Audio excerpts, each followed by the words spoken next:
Welcome everybody, this is Fantasy Book Talk. My name is Alex, and I will be taking you through my review of Mistborn, The Final Empire. That one right there, whichever edition you prefer.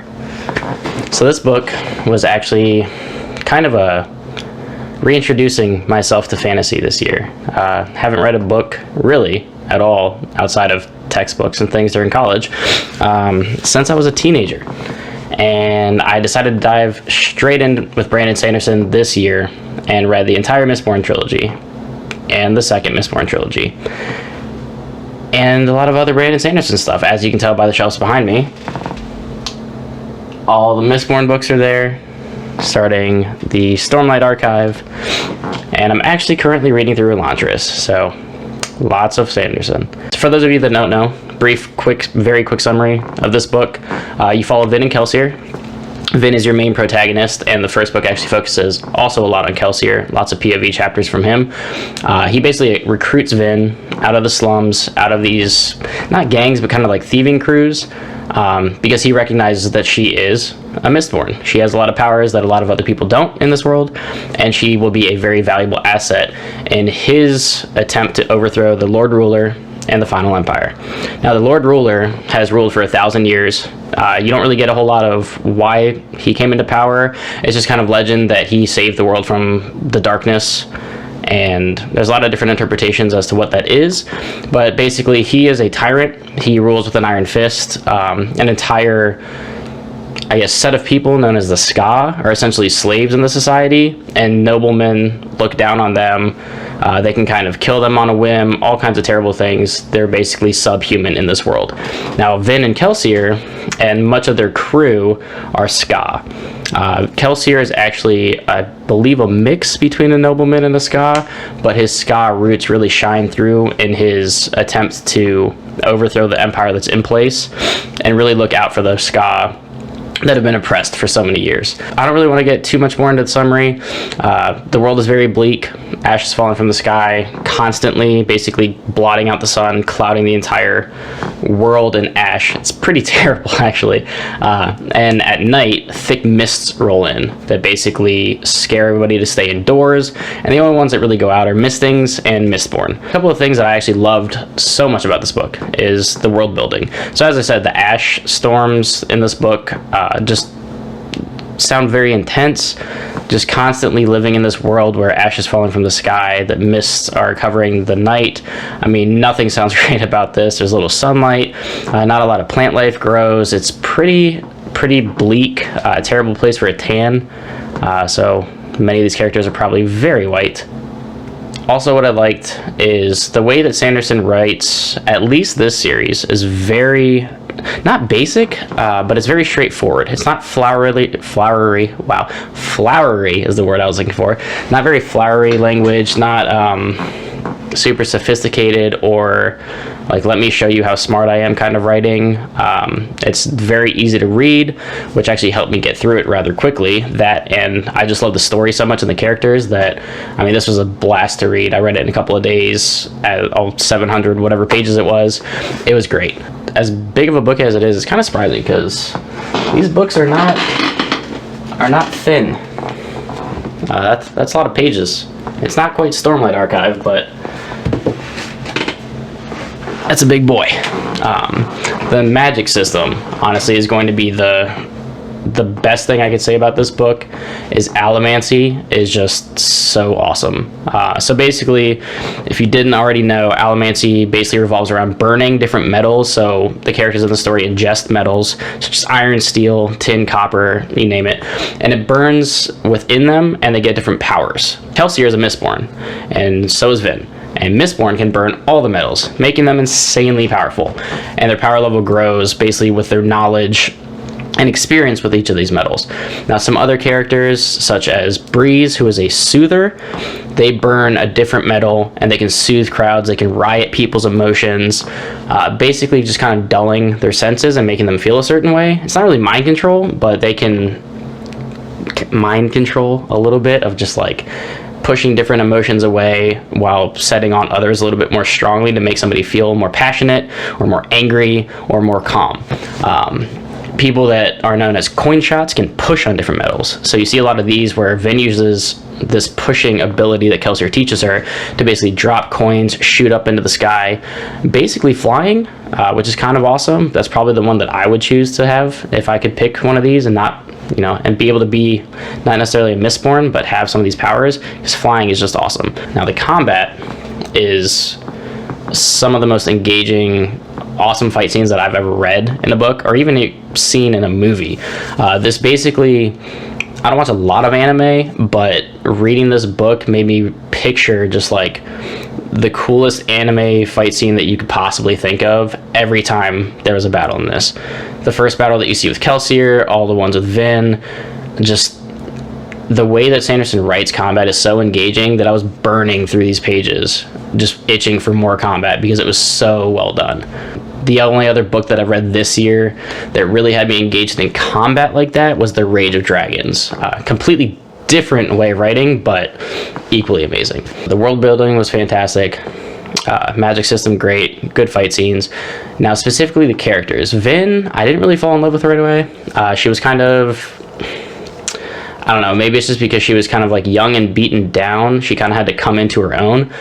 So it took a while, probably about a third of the book, to really get attached to her character. But as she grew and as she trained with Kelsier and as she, you know, got to know the rest of the characters in this book, she became my favorite character of the book. Kelsier was a very close second. I mean, every time he was not on screen, but every time he had a POV chapter or something was happening with Kelsier, it was one of the more exciting things that happened in the book. Usually it had to do with killing people. And again, I love the fight scene, so that was pretty awesome. My third favorite character would be Sazed. Sazed, however you want to say it. I believe it's Sazed. That's what the audiobook says. So I'm going to go with Sazed. He is actually a Fair-chemist. So that is the other magic system in this world. And Fair-chemists, basically, they can't use Allomancy, but they kind of use metals in a different way. So they actually do metal mines. So these are like bracers or other pieces of metal that they wear, and they can store powers within them, such as strength or life, things like that. They basically drain their own strength into the metal mine for days, weeks, months at a time, and then they can use that at a different time.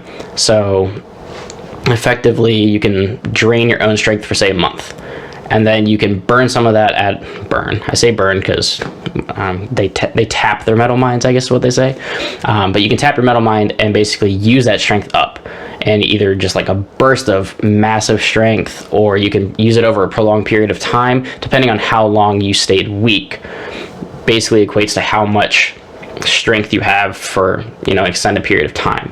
Or you could actually do this with health, so you can kind of regenerate yourself a little bit, so you can almost heal wounds if you basically are sick for a while. You can use this to restore your own energy, your own health, and that was pretty awesome as well. Not quite as cool as Allomancy, but they blend very well in the storyline.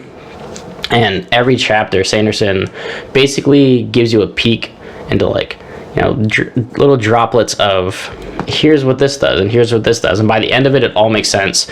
He even has an entire back part of the book dedicated to how Allomancy works, the Allomantic table of metals. I mean, it's insane, guys. I loved Vin, I loved Kelsier, I loved Sazed. Breeze was great for, you know, that little drop of comic relief here and there. He was always fun to be around. And I also really like Spook, just because he doesn't get a lot of character in this book, but he's kind of like the scout. They make him be a lookout. He kind of wants to be stronger, wants to provide more for the crew, but, you know, he's trying, and I respect him for that. Mad respect for Spook. The one character I didn't really care for was the Lord Riddler himself, and that's only because he's not in the book that much. I think that's largely a choice that Sanderson made to kind of keep the aura of mystery around him, kind of hiding him in the back scene. Like, you know he's there, but he's not like a mustache twirling villain that's in every scene of like, haha, defeat me now. He's kind of off to the side for most of the book. Another thing that I really liked about this book was the politicking. It's not quite on the level of Game of Thrones, A Song of Ice and Fire politics. That's a lot more in depth, a lot more political maneuvering, pulling strings here and there, but there was a good amount of it. The noble society is cut up into houses, and each house you know, they get along, but they kind of hate each other, and each one's vying for power. They want to please the Lord Ruler, and they basically want to have that notoriety in Luthadel, which is our main city that this story takes place in. So there is a lot of that in this book as well, and that actually rolls perfectly into the plot of the story, because that's part of how they seek to overthrow the Empire. I don't want to get into too many details. I know there's kind of mild spoilers in this review, but it's nothing that's gonna take away from the story. Basically, I'd say after the first fight scene, I couldn't put this book down. I was already so enthralled in the story. I was starting to love the characters. The Allomancy was super interesting, and I mean, I was reading probably 100 pages a night in this book because it was just so interesting. It was definitely one of those, like, I'll read a couple more pages. It's 11 o'clock, I'll read a couple more pages, and then it's midnight. I'm like, okay, I need to go to sleep, guys. And that went all the way through the end, and the ending was... It was basically one of the best intro books to a series that I've ever read. And I came into this kind of with no expectations, and the Final Empire just made me fall in love with this author. This book was incredible. I don't really have a lot of negatives, unfortunately, to say about this book because I love it so much. I know now, after reading a lot about it and watching people's reviews and videos, the Sanderson gets a lot of hype. And I see why. This intro to Sanderson was just like, I mean, that's what led to all this happening. All this back here. All these books, most of them, came this year. Aragon and those things I've had since I was a teenager, but everything else I can't stop buying fantasy books and reading. So that's going to do it for me for the Final Empire. Next up is obviously going to be the Well of Ascension, because I am going to review this entire trilogy, and probably, even though I didn't love some of the Era 2 stuff, and I'm reading through Launches right now, I'm probably going to work on doing reviews for all of them, because my goal this year is basically every book that I read is I want to film a review for, because I just want to share my thoughts and opinions on these books.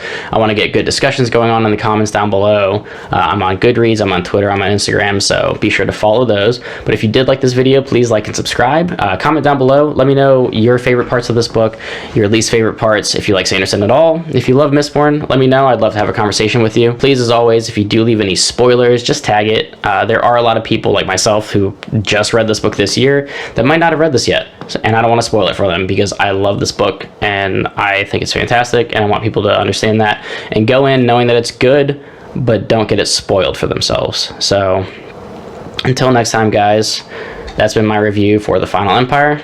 I'll see you all next time. Peace.